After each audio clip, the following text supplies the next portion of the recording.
So this particular question, 47, gives me one representation. It gives me a graph, and it asks me to write this as an inequality, right? Which is an equation that's not equal. So I'm supposed to identify this. So if I look closely at it, it appears that I have a y-intercept at the spot 2. And the significance of that is that's my intercept parameter if I'm plugging things into the equation y equals mx plus b. So I know this parameter, I know my y-intercept is at 2.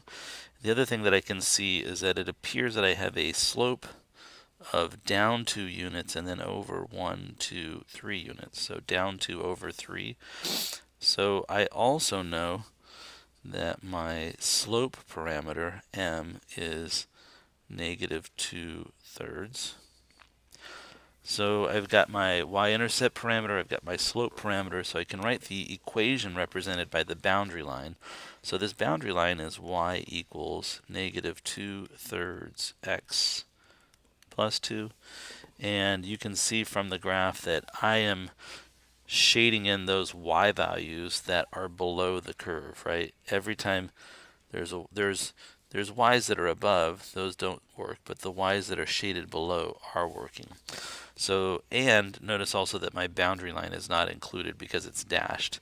So this region, right, the inequality that represents that region, those are all the y values that are less than the boundary, negative 2/3 x plus 2.